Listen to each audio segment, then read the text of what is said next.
This could all go horribly wrong at any minute. Hello there and welcome to the 254th edition of Bluest Black's Rantcast, entitled Outrage, Outage. It could have been called Where's the Outrage, but I kind of wanted to put it together with the power outage that we're going through in parts of the country due to ice storms, snowstorms, windstorms, wind coming in with the storms, the nor'easters, the southeasters, all of the brutality of the weather in parts of the country, and it's -5 here today or whatever, with the wind chill, fuck you with the wind chill. If it feels like -10, which apparently it did earlier, it's -10. It doesn't feel like it. It is it. It's stop with that. I've again and again and again. Just get to the point. Or it's 17, but feel no. It's -10. So it's so they, and we've been very. I've been very lucky. This neighborhood's been lucky. There hasn't been an outage, but there is an outrage outage, and I think it's had to do with It's I'm going to be outraged again. I'm going to be outraged again. I'm going to be outraged again. I'm going to be outraged again. And if you have to ask what this week's outrage is about, then really just I can't be sitting here giving you this. Can't be news. What struck me was it wasn't. I just didn't understand how come it just kind of died in the news cycle. I mean, where is the kind of the folks who are where's where is it? Where is the Congress people? Both sides should have been standing up, going, "What the fuck? Are you kidding me? Seriously? The Obamas is apes, huh?"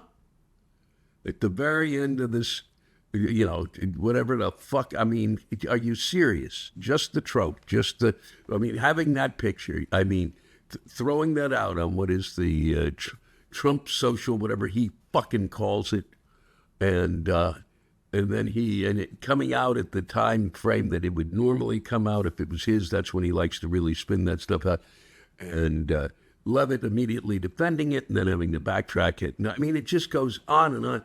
How is that even possible? How is it? Well, and he says that he isn't going to apologize for it. It was just some staffer had gone to, fucked up. Really? No. Inexcusable. How many times? How much more do we have to go through? All right? Seriously. Yeah, It's you don't do that anymore. You don't. And you apologize. And then you say that this kind of thing, you come out and make a speech about it. And then the others should make it, and what's his name? Scott, the congressman from, the senator from, Tim Scott, I guess it is, from South Carolina. Well, if this is really was his, then it wasn't a hack. All right? He's in charge. Okay? If it's going out over his system in terms of talking, if he's not going to be talking, which he does all the time, and he did then, and he certainly has no trouble spewing out stuff that borders on racism and is racist in terms of what he accuses people of being, of what he's accused the Haitians. How come I got to sit here and list this stuff? He's in charge of it, so he should check it. Well, it came at the end, so I'm not really responsible. Yes, you are.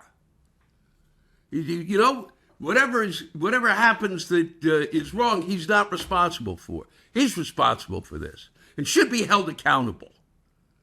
And I literally sat when I first heard about it. I got up from this fucking computer shit and reading whatever the fuck I had to read here to race out there to go, well, who's got it? None of the news was covering it on the level I thought it should be covered, and talking and asking for quotes and asking for quotes and asking for quotes. It was on like one day. Oh, yeah, no big deal. Let's just move on. Yeah, let's just move on to him saying, well, I'm going to give you this money, but you got to name Dulles Airport, and I'm going to give you federal funds to do things that have already been funded for, such as this project here in New York. It basically is going to produce, and it's going to increase the economy. But he's going to hold back the federal funding, which has already been given, and he's holding it back. And the reason he's holding it back is why? Because he wants Dulles Airport and Penn Station named after him. And then he'll give the money. It's not a joke, okay? Used to be, well, he's only kidding. He's not kidding, okay? The level of his ego is beyond. He's the ego that ate the earth. And it's got to be stopped, okay? It's actually at his age, it's the ego that's gumming the earth. Son of a bitch. It's intolerable. God. Wake up and see that? Children saw it. Okay? You come out and make a statement then. All right? You're the president. Make a statement about it. Say this is inexcusable. Say I apologize. This shouldn't have happened on my watch. He doesn't give a shit. He's on to the next nonsense. And we're being dragged through it. And somebody's got to put the brakes to it. And those Republicans have to fucking help. Because enough is, I just keep saying enough is enough is enough. And it's Super Bowl Sunday. And what's he worried about? Oh boy, Bad Bunny's going to be there in a halftime show. And he tried to shut that down. Buddy, get your hands out of everything.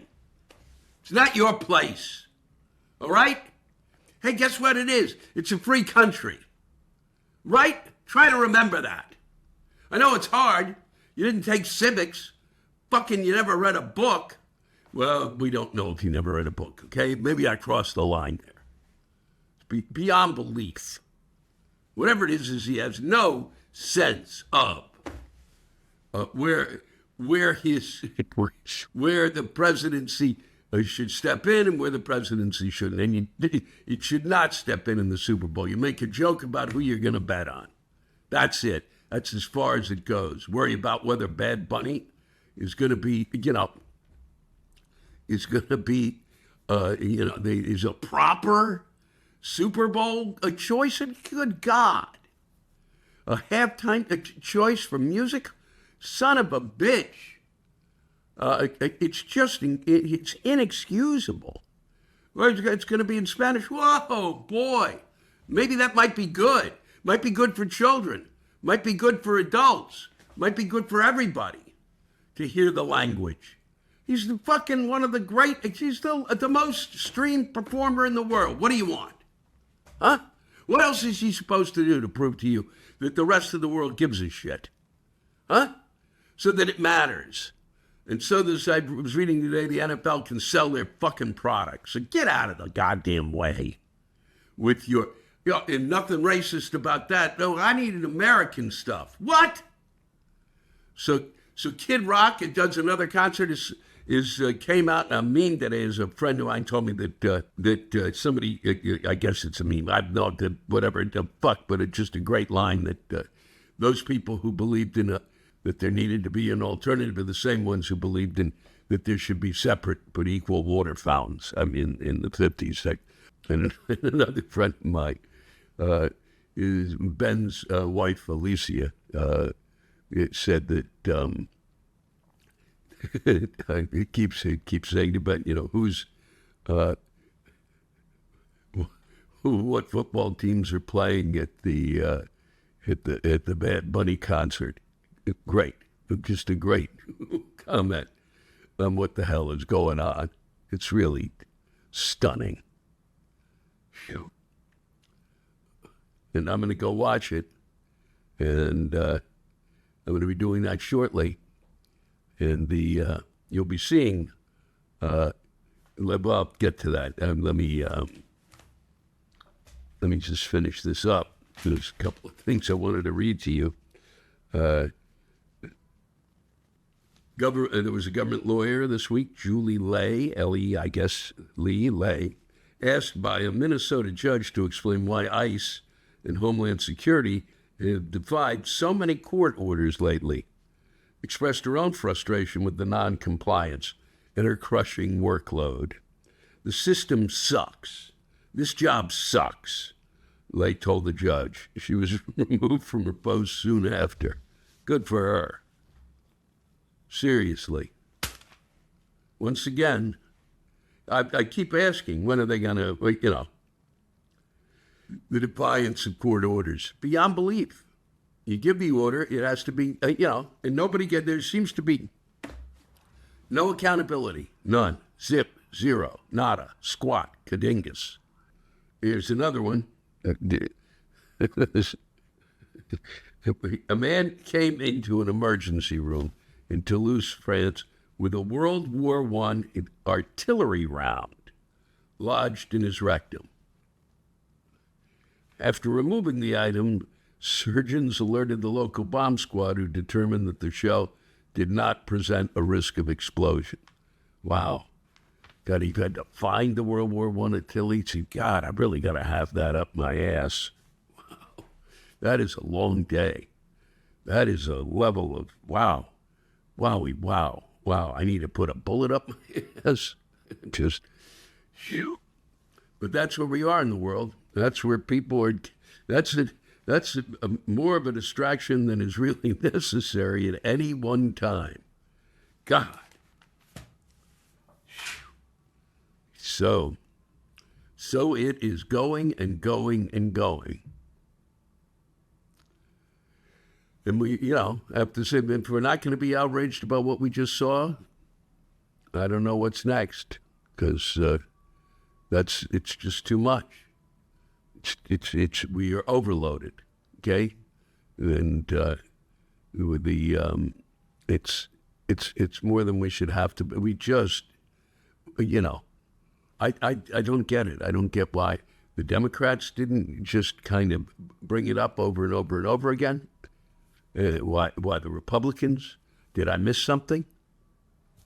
I guess I did. I guess I missed something. And I want to thank everybody who'll be seeing. It's the what I read at Rockford, and one of them is in particular was I just thought a magnificent a piece of writing and a report from someone who was living in Minneapolis and came down to see the show, which was very nice, but wrote I thought a beautiful expression of what's happening there and what it means. And there's some really terrific pieces of writing, and as there always are, when somebody can really get something out, and it's really always a privilege and a pleasure to read them. And I was going to do what happened at Gary, but I don't know if we're going to have to. It's I went through it. I just kind of responded to a few things that were there and just thought, no, I can't do this. But I'm going to go through them again and see if I can put that together for next week. And if not, I guarantee there will be a whole slew of very good rants coming your way. It was up there. I'm not going to get rid of that. It's a very important person. I've got to get going.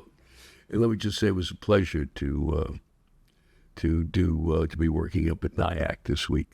I want to say that this is in memory of Sonny Jurgensen, and in light of the Super Bowl. I guess he just said, it's time to move on. He was 91, and he was the first quarterback when I was a fan of the Washington Redskins at the time. And I never thought of it as, I won't even go, but I never thought of it as like, attached it to anything other than just the name of the team. I didn't think it was disparaging. I didn't know, and I always thought of it as like, and it certainly didn't belong because we weren't that good. And then Sonny Jurgensen came along, and made us competitive. And it made a difference, and it was great to watch him. Just a lot of joy he gave me and my friend Ray Larson and a bunch of us who lived in just outside of D.C. and in D.C. All us kids who were waiting for, just waiting to see us be in the game because we weren't. And he put us in the game, and I'm indebted to him for that. And he had a great personality that he shared. And whenever he was being interviewed or did announcing, he was quite something. Bye, Sonny.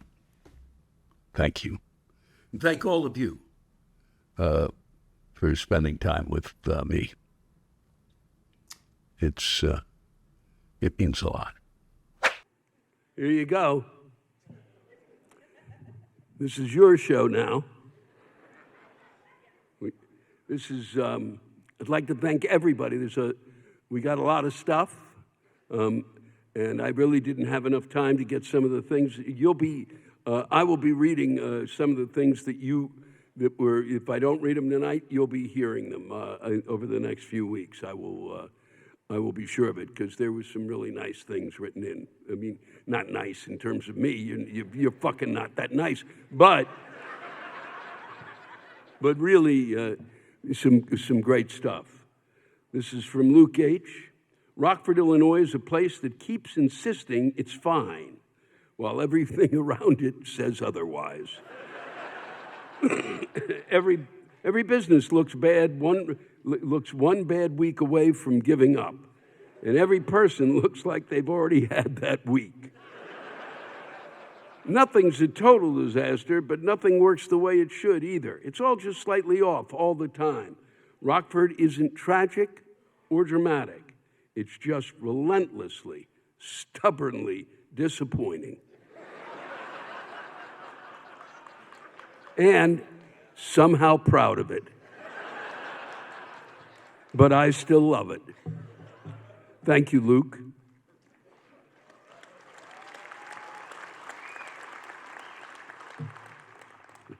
This is from Still Waiting. Automated phone systems. Your call is important to us.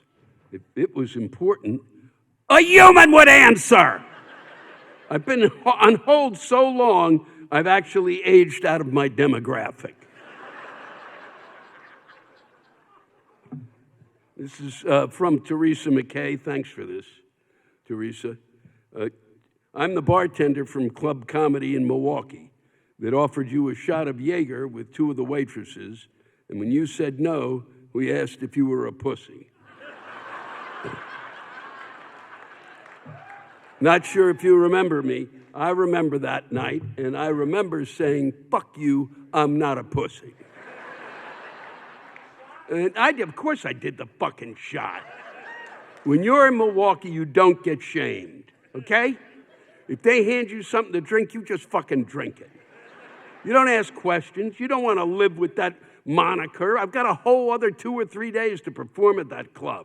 I'm not going to have every night I go in and after the show, hey, pussy, hey, pussy. I'm going to be at your show in Rockford. It's her birthday, so and I never do this. Happy birthday, Teresa. Maybe I'll send you a shot of Jaeger. Nope, you keep it for yourself.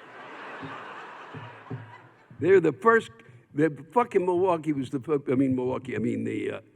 state of Wisconsin, first state with actual draft boxes of Jaeger. They didn't even fuck the bottle. They needed so much of that shit that they needed a place to pump it out of. It's unbelievable. It's like fucking insane. And so, thanks, Teresa. Thank you for that, and a happy birthday. Karen, this is Jerome Garcia. He sent in something last week. I read it. It's actually online. It was really good. I think it was him.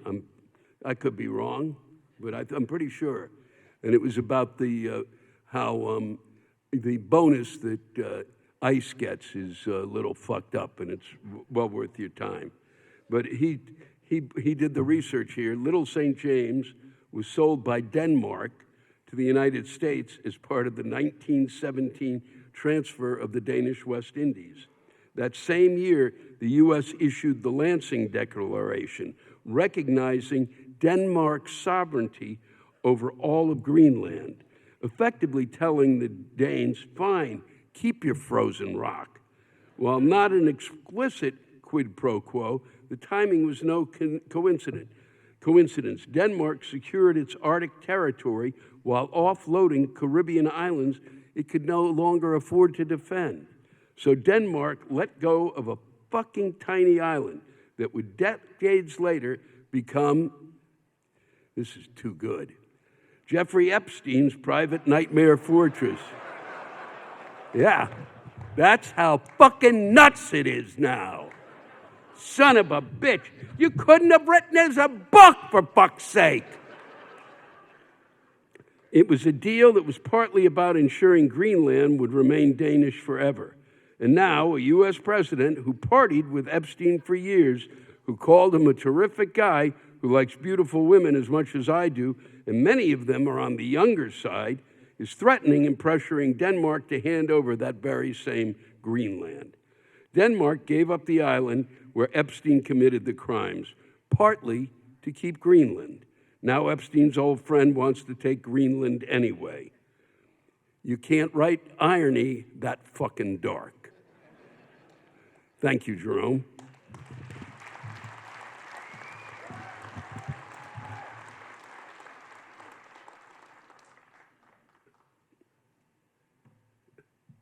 This is from Joe M., who's here this evening. I'll get right to his rant. I fucking hate the people who ride your ass when you're already going over the speed limit, like you're personally ruining their life. I'm doing 5, maybe 7 over. I'm moving, but that's not enough for these lunatics. So they swing into the other lane like it's the goddamn Indy 500. Floor it. Engine screaming, cut back in front of you like they just won the race, and immediately slam on the brakes for the same red light we were already going to hit. Now we're sitting there together, side by side, equals. Congratulations, you aggressive dumbass. You risked everyone's safety to gain 1 car length in 0 seconds.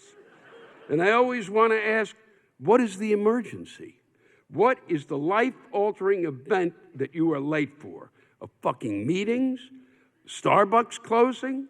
The annual convention of people who can't handle mild inconvenience? You're not fast, you're not important, you're just impatient and still stuck at the light like the rest of us.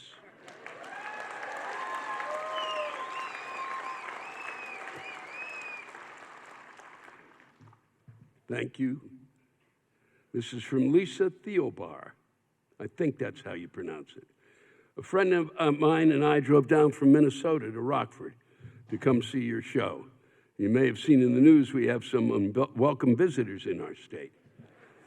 I keep getting freaked out by seeing guys in camo jackets near my home in a town 20 miles west of Minneapolis, where, yes, of course, ICE is here too, despite the fact that camo jackets are always common in this state, as hunting, usually non-human animals, is popular among many Minnesotans. I propose a guide for similarly freaked out people living in or visiting our state. How to tell a Minnesotan from an ICE agent. Minnesotans may wear their camo coat with a pair of shorts when it's minus 10 degrees wind chill. ICE agents can't grow a pair. Minnesota loves Prince and the song Let's Go Crazy. ICE sucks a crazy king's cock.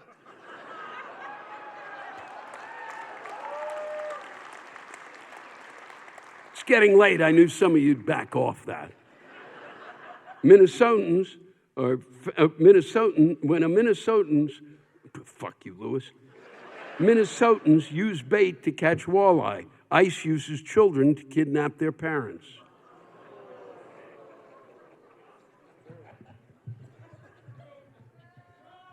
Boo. Boo. I can't. Oh, true. Who can? I told you I can't fucking hear. Thank you. The other thing, I love walleye. You fuckers, you keep the walleye here. You don't trade it to us on the East Coast. You never fucking see it there. I got to come out here to get the goddamn walleye. I love that fucking fish. When a Minnesotan bumps into you, they'll say, "Oh." When an ICE bumps into you, they'll tear gas you in the face. Minnesotans are famous for the long goodbye. ICE agents are famous for their short penises. Yeah, it's obvious you had to get out of the state for a while. Minnesotans eat tater tots. Eat tater tot hot dish. ICE can eat shit. Minnesotans arrive for preschool pickup with fruit snacks, warm cars, and cozy blankets. ICE agents arrives to school pickup with tear gas, face masks, and loaded guns. Minnesotans wear ski masks to keep their faces from freezing. ICE wears gaiters to keep their identification from future prosecution. Minnesotans help our neighbors. ICE agents kill our neighbors. Louis, these pathetic fucking incels crawled out from their parents' basements to live their wannabe Nazi dreams. A friend of mine is volunteering for a group that gives rides to people that get released from the Whipple building in Minneapolis after being kidnapped by ICE. Last Saturday, just hours after these fucking chodes murdered Alex Preddy, my friend gave a 70-year-old man a ride home from being detained. He was near where Preddy was murdered, just standing there, when they came up behind him, tear-gassed him in the face, threw him on the ground, and handcuffed him.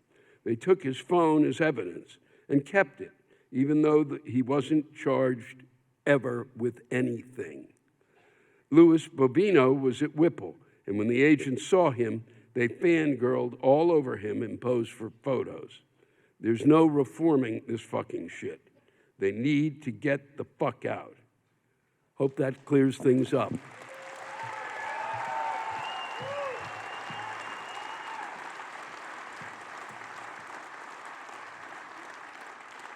I know that probably upsets some of you. Don't think it should be read at a comedy thing. I do a Rantcast. I do it every week. I've done it for 252 weeks to the interest of hardly anybody. Okay? But I think what's important is to get out. That's someone from Minnesota actually saying something to the rest of you. Okay? Whether you agree with that person or not isn't what's important. What's important is that that person had the opportunity to bitch and moan and get it off their chest. And it's a little bit deeper than that. So thank you for writing that.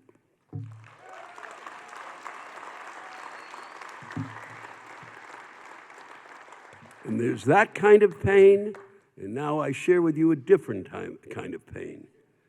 David Weimer, thank you for this. Mayonnaise. Who decided this was acceptable? Who woke up one morning and said, you know what the world needs? A food that looks like drywall paste and tastes like regret. Because that person should not be trusted with anything. Not food, not decisions, not scissors. It's eggs and oil. That's it. That's the resume. You don't eat mayonnaise, you tolerate it. It's not food, it's a binding agent. It's what you use when you've given up on flavor and said, let's just make everything wet. And why is it always there? You order a sandwich, no mayo, and what do you get? Mayo! You say it slowly, you say it clearly, you make eye contact, like you're negotiating a hostage release. no mayo. And the sandwich shows up like, hey, surprise, we violated your trust. And it's never a little mayo. It's not polite mayo, it's a crime scene. You open the bread and it's like, oh good, someone iced my turkey. Now the bread is soggy, the lettuce is traumatized, and the tomato has slipped out the back trying to escape. And people defend it. Oh, you can't even taste it. Then why is it here? If I can taste it, remove it. If I can taste it, I'm angry. There is no scenario where mayonnaise wins. And don't get me started on the people who put mayo on everything. Fries, mayo. Burger, mayo. Hot dog, mayo. That's not a preference. That's a cry for help. And the sound, oh my God, the sound. The wet slurp noise when it hits bread. That's not food ASMR. That's a haunted house effect. Mayonnaise is not bold. It's not exciting. It's the color of apathy. It's the Switzerland of condiments. Stands for nothing, offends everyone quietly, and somehow keeps showing up. And the worst part, you don't notice it until it's too late. And then your entire meal tastes like disappointment and eggs that never achieve their dreams. Thank you, David. I want to thank you all for coming out tonight, for putting up with me, and spending time with me. It means a lot. I can't tell you. Thank you, thank you, thank you. And let's hear it for Jeff Stilsey. Thanks to all of you for listening to my Rantcast. If you have a rant you want to get off your chest, send it in to me at lewisblack.com/live. You can think of it as therapy, or whatever you want to think of it as. Just let it rip. And I want to thank the true stars of our show, the ranters, and the splendid rants they gave us. Lewis Black's Rantcast was created and hosted by me. Aha, Lewis Black. Our live rant audio was produced by James Salter. Our theme song by Chris Lane. Executive producer, Ben Brewer.